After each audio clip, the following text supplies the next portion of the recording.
জি, আসসালামু আলাইকুম রহমতুল্লাহ। সবাই কেমন আছো? আশা করি সবাই ভালো আছো। আমি একটু আগেই তোমাদের সাথে সরাসরি পরিচিত হয়েছি। আজকে এটাই ছিল আমাদের অনলাইনের প্রথম ক্লাস। ক্লাসটি হবে হচ্ছে নবম শ্রেণীর আরবি দ্বিতীয় পত্র। তো আশা করি সবাই তোমরা ইতিমধ্যেই লকডাউনে বাসায় থেকে এই পড়াশোনা, তোমাদের নিয়মিত পড়াশোনা অব্যাহত রেখেছো। তো আজকে আমরা যেই দুইটা টপিকস নিয়ে আলোচনা করব সেটা হচ্ছে মা হুয়া ইলমুস সরফ লুগাতান ওয়া ইসতিলাহান। আরেকটা বিষয় হচ্ছে মা হুয়াল মুআতাল ওয়া কাম কিসমান লাহু। দুইটা বিষয় এখানে। আরেকটা বিষয় তোমাদের প্রথমে কি বলে নেই, সেটা হচ্ছে তোমরা যারা নবম শ্রেণীতে এখন আছো, তোমরা হচ্ছে 2022 সালে পরীক্ষার্থী, দাখিল পরীক্ষার্থী। তো নবম শ্রেণীর সময়টা হচ্ছে আসলে মানে একটু পড়াশোনা করার, শিখার সময়। পরীক্ষার জন্য এত টেনশন করার অথবা পরীক্ষার জন্য খুব বেশি তাড়াহুড়া, ব্যস্ত হওয়ার সময় নয়। তারপরেও যারা ভালো ফলাফল অর্জন করতে চায়, A+, গোল্ডেন A+ পেতে চায়, তাদের জন্য আগে থেকে একটু সতর্ক থাকা ভালো। তো এই জন্য আমরা যেটা করব, আমাদের যেই ক্লাসগুলো আমরা করব, প্রতিটা ক্লাসে আমরা চেষ্টা করব পরীক্ষাকে অবশ্যই গুরুত্ব দিব, পাশাপাশি কিছু শিখতে চেষ্টা করবো ইনশাল্লাহ। তো তোমরা ইনশাল্লাহ প্রথম থেকেই শেষ পর্যন্ত পুরোটো লেকচার মনোযোগ দিয়ে শুনবে ইনশাল্লাহ। তো আমরা আজকে যে দুইটা আলোচনা করব, আমি আবার রিপিট করছি, আবার বলছি, সেটা হচ্ছে মা হুয়া ইলমুস সরফ লুগাতান ওয়া ইসতিলাহান। যে ইলমে সরফ এর পরিচয়, শাব্দিক এবং পারিভাষিক পরিচয়। আর 2 নম্বর যে বিষয়টা আলোচনা করব, মা হুয়াল মুআতাল ওয়া কাম কিসমান লাহু। 1 নম্বর বিষয় হচ্ছে আমি আবারও বলছি, মা হুয়া ইলমুস সরফ লুগাতান ওয়া ইসতিলাহান। যে ইলমে সরফ কি শাব্দিক দৃষ্টিকোণ থেকে এবং পারিভাষিক দৃষ্টিকোণ থেকে। লুগাতান মানে হচ্ছে শাব্দিক, ইসতিলাহান মানে হচ্ছে পারিভাষিক। 2 নম্বর হচ্ছে মা হুয়া মুআতাল। যে মুআতাল কি, মা হুয়া মানে হচ্ছে কি, আল মুআতাল মানে হচ্ছে মুআতাল, ওয়াকাম কত, কিসমান লাহু তার প্রকার, তার প্রকার মানে এটি কত প্রকার ও কি কি। আচ্ছা, প্রথমত হচ্ছে আমরা ইলমুস সরফের পরিচয়টা জানবো। ইলমুস সরফটা আসলে কি। এখানে দুইটা অংশ, একটা হচ্ছে ইলম আর একটা হচ্ছে আস-সরফ। একটা হচ্ছে ইলম আর একটা হচ্ছে আস-সরফ। এই দুইটা অংশের মধ্যে প্রথমত যে ইলম, ইলমের শাব্দিক পরিচয় কি, ইলম শব্দের অর্থ কি। শাব্দিক পরিচয় মানে হচ্ছে, অনেকে শাব্দিক পরিচয় এই বিষয়টা অনেকে বোঝে না। তো আমি আরেকটু সহজ করি। শাব্দিক পরিচয় মানে হচ্ছে এটার শব্দের অর্থ কি, এর চেয়ে বেশি কিছু না। ইলম শব্দের অর্থ হচ্ছে, আমরা জানি ইলম মানে জানা, মানে যে আলেম, মানে কি যে বেশি জানে সে আলেম। তো ইলম মানে কি, জানা, বোঝা, অবগত হওয়া। তো এক্ষেত্রে পরীক্ষায় লেখার ক্ষেত্রে অবশ্যই আমরা একটা নিয়ম মেনটেন করব, তাহলে অবশ্যই ভালো নাম্বার পাওয়ার জন্য সুবিধা হবে। সেটা হচ্ছে আমরা নাম্বার দিয়ে এই শাব্দিক অর্থগুলো লিখবো। যেমন 1 নম্বর আমি যেটা লিখছি, যে আল ইদরাকু, 2 নম্বর আল মারিফাতু, 3 নম্বর আল ফাহমু, 4 নম্বর হচ্ছে জানা বোঝা। এই সবগুলোর অর্থই কিন্তু জানা বোঝা, কিন্তু এটাকে আলাদা করে আমি লিখলাম। প্রথমত লিখলাম হচ্ছে আরবি, তারপরে লিখলাম হচ্ছে ইংরেজি, তারপর হচ্ছে 5 নম্বর লিখলাম 5 নম্বর একটা ইংরেজি শব্দ লিখলাম, যেটা হচ্ছে নলেজ, যেটা ইলমের ইংরেজি প্রতিশব্দ। পরীক্ষা মোটামুটি আমরা যদি 5টা দিতে পারি সিরিয়ালি, সুন্দরভাবে, নির্ভুলভাবে, তাহলে ইনশাল্লাহ আমাদের জন্য 12 নাম্বার পেতে অবশ্যই আমাদের জন্য সহজ হবে। আচ্ছা, এবার আমি আশা করতেছি যে তোমরা সবাই ইতিমধ্যে ইলম শব্দের শাব্দিক অর্থ, ইলম শব্দের অর্থ কি এটা জেনে গেছো।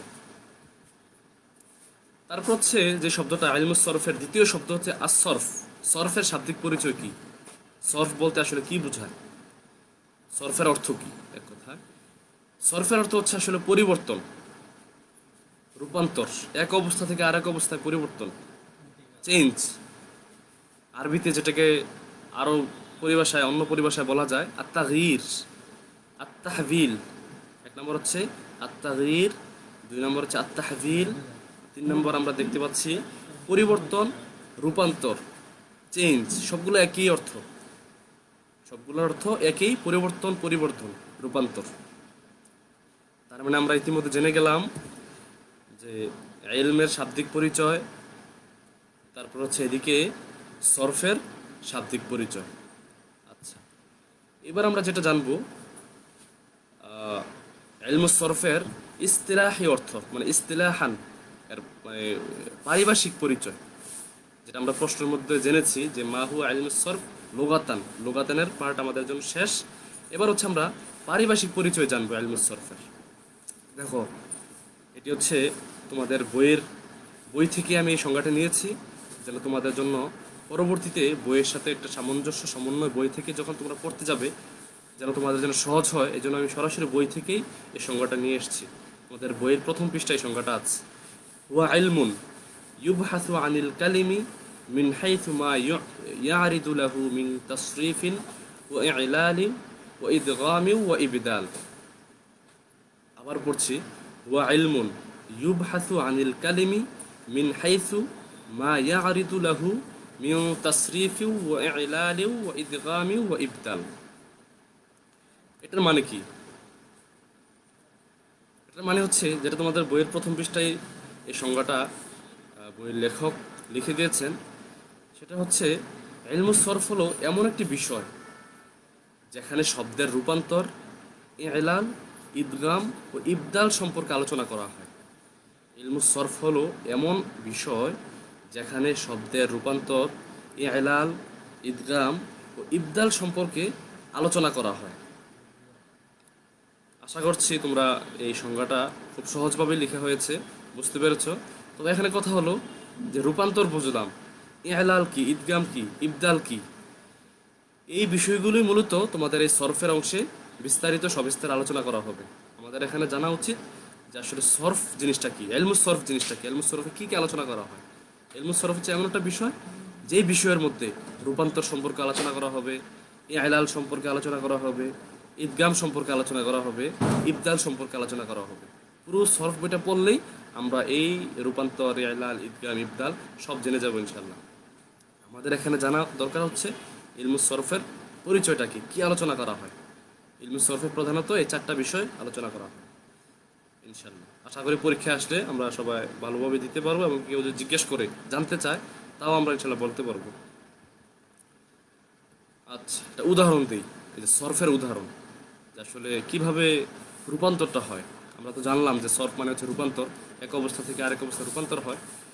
তো দেখো যে একটা শব্দ আর নাসরু, এটা একটা মৌলিক শব্দ, এটাকে বলা হয় ইসমুল মাজদার, উৎস শব্দ, যে শব্দ থেকে অনেক শব্দ মানে বের হতে পারে। এটা আরবি শব্দের একটি বৈশিষ্ট্য। তো এই নাসরু আর নাসরু শব্দ থেকে দেখো বের হয়েছে নাসরা, রূপান্তর হয়ে কি হলো নাসরা, এটা মাদির শব্দ, অতীতকালীন শব্দ, অর্থ হচ্ছে সে সাহায্য করলো। তারপর দ্বিতীয় একটা শব্দ বের হয়েছে ইয়াংসুরু, রূপান্তর হয়ে কি হইলো, নাসরা থেকে রূপান্তর হয়ে গেল, পরিবর্তন হয়ে গেল ইয়াংসুরু। আবার ইয়াংসুরু থেকে পরিবর্তন হয়ে গেল উংসুর, তুমি সাহায্য করো। আবার উংসুর থেকে পরিবর্তন হয়ে গেল লা তাংসুর, এই লা তাংসুর থেকে পরিবর্তন হয়ে আবার একই শব্দটা পরিবর্তন হয়ে গেল নাসিরুন, যেটা ইসমে ফাইলের শব্দ, যে সাহায্যকারী। লা তাংসুর অর্থ সাহায্য করো না, উংসুর অর্থ সাহায্য করো, নাসির অর্থ সাহায্যকারী। আবার এখান থেকে পরিবর্তন হয়ে গেল মাংসুরুন, সাহায্যপ্রাপ্ত। দেখতে পাচ্ছ তোমরা যে একটা শব্দ থেকে যে কি বলে, একটি শব্দ থেকে মানে অনেকগুলো শব্দ একের পর এক রূপান্তর হয়ে পরিবর্তন হয়ে ভিন্ন শব্দ গঠিত হচ্ছে। মূলত এটাই হচ্ছে সরফের মূল আলোচ্য বিষয়, এটাই হচ্ছে সরফের মূল মহত্ব, মূল বিষয়। যে এই যে একবার মাদি থেকে আবার মুদারে, মুদার থেকে আমর, আমর থেকে নাহি থেকে ইসমে ফাইল থেকে ইসমে মাফউল, এভাবে অসংখ্য গঠনে পরিবর্তিত হচ্ছে একটা শব্দ। এই যে পরিবর্তন, রূপান্তর, এটাই মূলত হচ্ছে সরফ। আশা করি সরফ সম্পর্কে তোমাদের আর কোনো সন্দেহ অথবা কোনো ধরনের দ্বিধা থাকার কথা নয়।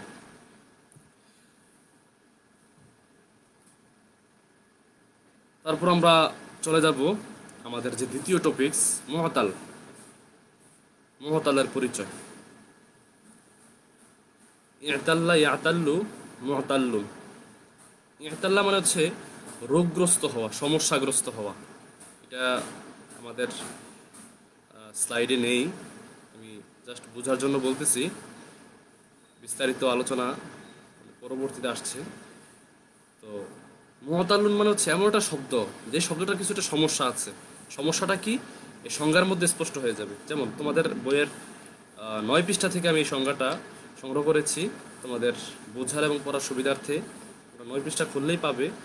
ওয়া কুল্লু ফি'লিন কানা আহাদু হুরুফিহিল আসলিয়াতি হারফান মিন হুরুফিল ইল্লাতি। দেখো, ওয়া কুল্লু হরফ ফি'লিন, এমন প্রত্যেক ফেল, কানা আহাদু হুরুফিহিল আসলিয়াতি, তার হরফে আসলিয়ার মানে মৌলিক মূল হরফের মধ্য থেকে কোনো একটা হরফের মধ্যে যদি হারফান মানে কোনো একটা হরফের মধ্যে যদি মিন হরফিল ইল্লাহ, এটা যদি হরফে ইল্লত হয়, মানে একটা সমস্যাগ্রস্ত। ইল্লত মানে হচ্ছে রোগ, ইল্লত মানে হচ্ছে কি সমস্যা, রোগ, প্রবলেম। এখন কোনো একটা সমস্যাগ্রস্ত হরফ যদি তার মৌলিক হরফসমূহের মধ্যে থেকে একটা হরফ হয়, এখন সমস্যাগ্রস্ত আসলে হরফ কি, এটার একটা পরিচয় জানার প্রয়োজন আছে। কোন শব্দটা সমস্যা? যেমন যে ফেল বা ক্রিয়ার মূল অক্ষরে হরফ ইল্লত থাকে তাকে মূলত আমরা জানলাম যে তাকেই জানলাম হচ্ছে কি এই মুআতাল, তাই না? সেটাই হচ্ছে মুআতাল। এখন হরফ ইল্লত কয়টি? আমি আবার বলছি, যে ফেল বা ক্রিয়ার মূল অক্ষরে হরফ ইল্লত থাকে, যে কোনো একটি, মিনিমাম একটি যদি থাকে, সেটা হচ্ছে মুআতাল হয়ে যাবে। হরফ ইল্লত যুক্ত যে ফেল, এটাকে মূলত বলা হয় মুআতাল। আচ্ছা, হরফ ইল্লত হচ্ছে 3টি, ওয়াও, আলিফ, ইয়া। আমি আবার বলছি, ওয়াও, আলিফ, ইয়া। এই 3টে অক্ষরের যে কোনো একটা অক্ষর যদি কোনো ফেলের মূল অক্ষরে থাকে, তাহলে সেটি হয়ে যাবে কি, সেই ফেলটি হয়ে যাবে আল ফি'লুল মুআতাল অথবা মুআতাল। আমরা মুআতালের পরিচয় জানলাম। এখন হচ্ছে মুআতালের প্রকারভেদ, আকসাম। কাম কিসমান লাহু মুআতাল অথবা আকসাম মুআতাল, যে মুআতালের প্রকারভেদ সমূহ কি? মুআতাল হচ্ছে 4 প্রকার: মিসাল, আজওয়াফ, নাকিস, লাফিফ।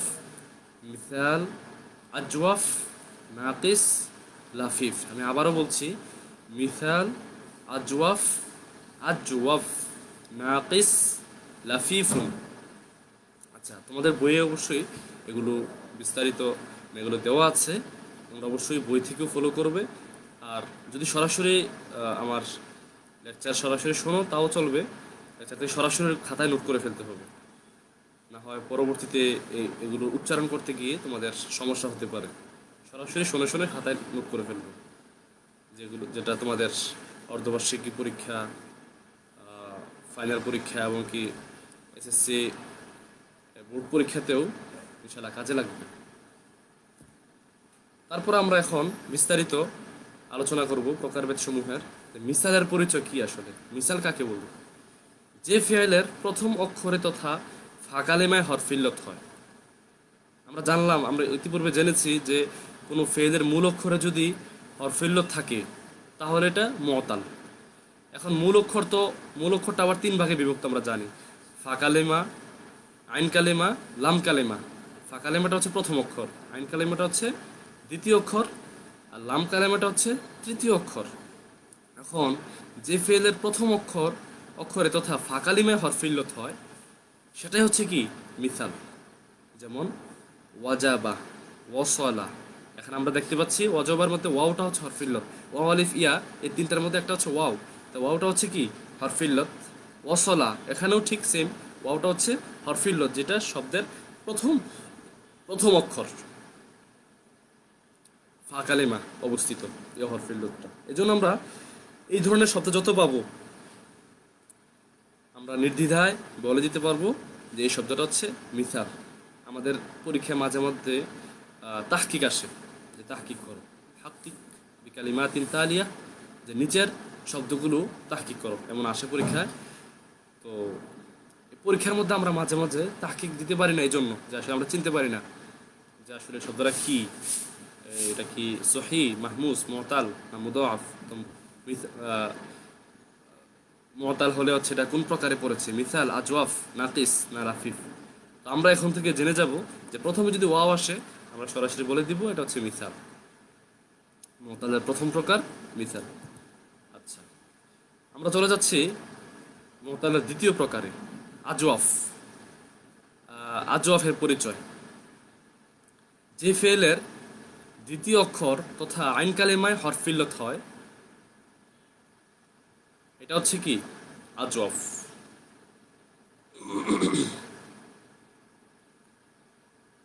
যে ফেলের দ্বিতীয় অক্ষর তথা আইন কালিমায় হরফ ইল্লত হয়।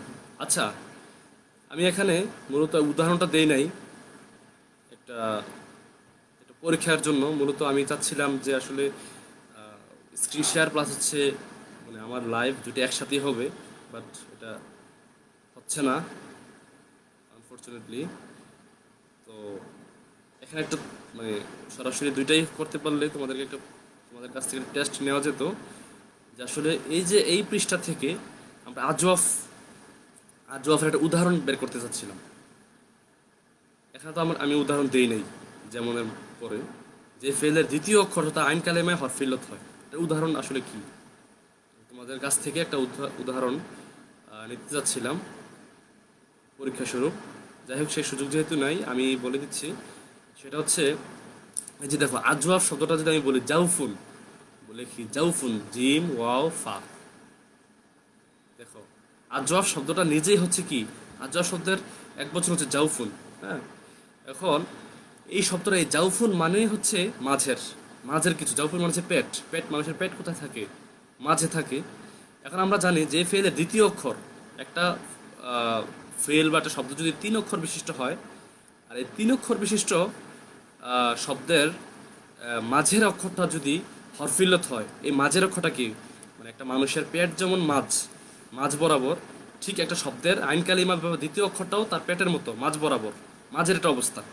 যে জাউফুন শব্দের অর্থও ঠিক সেম, পেট মাঝ বরাবর অবস্থিত একটা বিষয়। এই জাউফুন শব্দটা নিজে হচ্ছে কি আজওয়াফ। যেমন জিম ওয়াও ফা, এই 3টা অক্ষরের মধ্যে দ্বিতীয় অক্ষরটা হচ্ছে ওয়াও, হরফ ইল্লত। সুতরাং আমরা বলতে পারি এখানে জাউফুন শব্দটা হচ্ছে আজওয়াফ। আচ্ছা, 3 নম্বর হচ্ছে নাকিসের পরিচয়। যে ফেলের তৃতীয় অক্ষর তথা লাম কালিমায় হরফ ইল্লত হয় তাকে বলে হচ্ছে কি নাকিস। যেমন তৃতীয় অক্ষর কোনটা? সাআয়ুন অথবা সাআ, সিন আইন ইয়া, সিন আইন ইয়া। এক্ষেত্রে আমরা জানি সিন হচ্ছে ফা কালিমা প্রথম অক্ষর, আইন হচ্ছে আইন কালিমা দ্বিতীয় অক্ষর, ইয়া হচ্ছে লাম কালিমা তৃতীয় অক্ষর। এখানে যে সাআ আইন কালিমা, সিন ফা কালিমা প্রথম অক্ষর, আইন হচ্ছে আইন কালিমা দ্বিতীয় অক্ষর। এখানে আইন বলতে আইন থাকার কারণে আইন কালিমা হয় নাই, আমরা জানি সবাই। বরং এখানে যাই হোক, দ্বিতীয় অক্ষর মানে হচ্ছে আইন কালিমা, এটা একটা পরিভাষা, নাম। এই যে সিন তো ফা হয় নাই, কিন্তু আমরা তাকে বলছি ফা কালিমা, এটা নাম দিয়েছি, নামকরণ করেছি। এই প্রথম অক্ষরটাকে আমরা সবসময় ফা কালিমা বলবো, দ্বিতীয় অক্ষর যেটাই হোক আমরা বলবো আইন কালিমা, তৃতীয় অক্ষর যেটাই হোক আমরা বলবো লাম কালিমা। এখানে আমরা দেখতে পাচ্ছি লাম কালিমা অথবা তৃতীয় অক্ষরে মানে মূল অক্ষরের ফেলের হরফ ইল্লত আসছে। হরফ ইল্লত কি ওয়া আলিফিয়া থেকে ইয়া আসছে এখানে। সুতরাং আমরা নির্দ্বিধায় বলে দিতে পারি এই শব্দটা হচ্ছে কি নাকিস। আচ্ছা, 4 নম্বর প্রকারভেদ লাফিফুন। লাফিফ মানে হচ্ছে এটা মানে দুইটা বিষয় একসাথে লেগে আছে এমন একটা বিষয়। লাফুন থেকে লাফিফুন এমন একটা বিষয় যেটার মধ্যে সংযুক্তি আছে, একাধিক বিষয় আছে। তো এই যে ফেইলের মূল অক্ষরে 2টি হরফ ইল্লত থাকে তাকে মূলত লাফিফ বলে। যে ফেইলের মূল অক্ষরে 2টি হরফ ইল্লত থাকে তাকে মূলত ফিআলুল মুতাল্লার লাফিফ বলা হয়। যেমন ওয়াস হাওয়া, দেখো প্রথমত হচ্ছে ওয়াও সদ ইয়া, ফা কালেমা আমরা ওয়াও দেখতে পাচ্ছি, আইন কালেমায় হরফিল্লত নেই, লাম কালেমায় এসেও আমরা ইয়া মানে হচ্ছে দুইটা হরফিল্লত, ওয়াও হরফিল্লত, এই ফা কালেমার ওয়াও হরফিল্লত, আবার লাম কালেমার ইয়াও হরফিল্লত। তার মানে হচ্ছে কি দুইটা হরফিল্লত একসাথে চলে আসলো। আমাদের পরিচয় অনুযায়ী আমরা এই শব্দটা আমরা কি বলবো? লাফিফ। 2 নম্বর হচ্ছে উদাহরণ, হা ওয়াও ইয়া। দেখো প্রথম হাটা কি হরফিল্লত? না, হরফিল্লত নয়, হরফিস সহি। আর 2 নম্বর ওয়াওটা হচ্ছে হরফিল্লত, ওয়াও আলিফ ইয়া, যেহেতু আমরা হরফিল্লত জানি। 3 নম্বর এই যে ইয়া, সেটাও হরফিল্লত। তার মানে হচ্ছে কি একটা শব্দের মধ্যে দুইটা হরফিল্লত চলে আসলো। সুতরাং আমরা নির্দ্বিধায় বলে দিতে পারি এই শব্দটা হচ্ছে কি লাফিফ, লাফিফুন। আচ্ছা, লাফিফ শব্দটা, লাফিফ যে পরিভাষাটা, এটা আবার 2 ভাগে বিভক্ত। যেমন মাকরুন, আর একটা হচ্ছে মাফরুক। এক নম্বর কি মাকরুন, 2 নম্বর হচ্ছে মাফরুক। এখন মাকরুন কাকে বলে? যদি দুইটি হরফিল্লত, আমরা জানি যে লাফিফ মানে হচ্ছে দুইটা হরফিল্লত থাকবে মাস্ট একটা শব্দে। এখন দুইটা হরফিল্লত দেখো 2 রকম হইতে পারে। যদি দুইটা হরফিল্লত একসাথে বসে, মানে একই সাথে, যেমন হাওয়া, গওয়া, নাজমি ইদা হাওয়া, মা দল্লা সাহিবুকুম ওয়া মা গাওয়া। এই যে হাওয়া, তারপর হচ্ছে গওয়া, গয়ন, ওয়াও ইয়া। দেখো ওয়াও ইয়া একসাথে হয়ে গেল, দুইটা হরফিল্লত আসছে, বাট দুইটা একসাথে চলে আসছে। তার মানে হচ্ছে কি আমরা এটাকে বলবো লাফিফে মাকরুন। আর এখানে দেখো দুইটা হরফিল্লত একসাথে চলে আসলো, এটাকে বলবো লাফিফে মাকরুন। 2 নম্বর প্রকার হচ্ছে মাফরুক। মাকরুন মানে হচ্ছে, একটু বলে নিই, মাকরুন মানে হচ্ছে একসাথে মিলিত কিছু একটা। আমরা শব্দের অর্থগুলো যদি জানি তাহলে আমাদের জন্য বুঝতে সহজ হবে, মনে রাখতে সহজ হবে। মাকরুন মানেই হচ্ছে মিলিত, একসাথে লেগে আছে। আর মাফরুক মানে হচ্ছে, বলে না ফারাক, ফারাক মানে হচ্ছে কি, যেমন আকাশ পাতাল ফারাক মানে হচ্ছে কি পার্থক্য। মাফরুক মানে হচ্ছে পৃথক।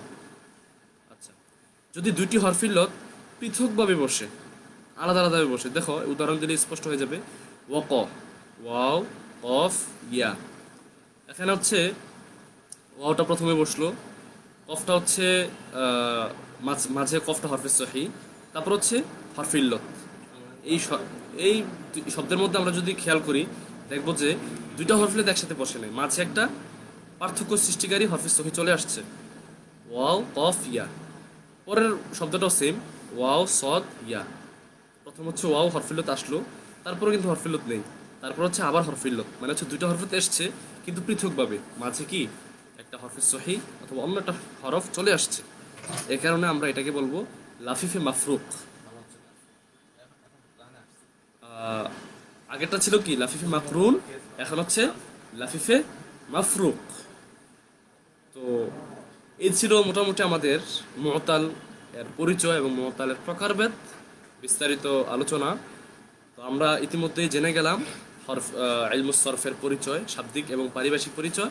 তারপরে জানলাম হচ্ছে মুআতালের শাব্দিক এবং মুআতালের পরিচয় এবং মুআতালের প্রকারভেদ সবিস্তারে।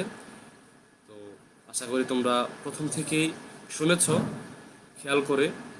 আর যারা মানে ক্লাসে অংশ নিতে পারোনি ইতিমধ্যেই, তারা, আমি আশা করব যে পরবর্তী সময়ে তোমরা যখন অনলাইনে আসবে, ক্লাসগুলো প্রথম থেকে একদম শেষ পর্যন্ত একটু খেয়াল করে শুনবে এবং খাতায় নোট করবে। আমি যে পয়েন্টে লিখলাম, তোমরা হুবহু পরীক্ষায় এই পয়েন্টগুলো ঠিক রেখে তোমরা তোমাদের মতো করে অন্যান্য বিষয় অ্যাড করতে পারো, যোগ করতে পারো, বাট এই মৌলিক পয়েন্টগুলো যেন ঠিক থাকে, এই মৌলিক বিষয়গুলো যেন ঠিক থাকে, এই আশা করব। আচ্ছা, তোমাদেরকে আরও 2-1টি কথা বলবো ক্লাস শেষ করার আগে। পরীক্ষা ও পড়াশোনা বিষয়ক কিছু কথা, উপদেশ। যে তোমরা জানো যে তোমরা হচ্ছে ইতিমধ্যেই নবম শ্রেণীতে, অষ্টম শ্রেণী পাশ করে নবম শ্রেণীতে উপনীত উঠেছ। নবম শ্রেণীতে ওঠার পরে আসলে তোমরা বেশি দিন ক্লাস করতে পারোনি। 2-1 মাস ক্লাস করার পরেই আমাদের বিশ্বব্যাপী যে করোনা মহামারী, এটা শুরু হয়ে গেছে। এর জন্য আমরা মানে আমাদের স্কুল মাদ্রাসায় আসতে পারিনি, ক্লাসে অংশ নিতে পারিনি। দীর্ঘদিন ক্লাসের বাইরে, পড়াশোনার বাইরে থাকার কারণে আসলে আমাদের মধ্যে একটি পড়াশোনার প্রতি একটি বিতৃষ্ণা অথবা পড়াশোনার গ্যাপ তৈরি হয়েছে।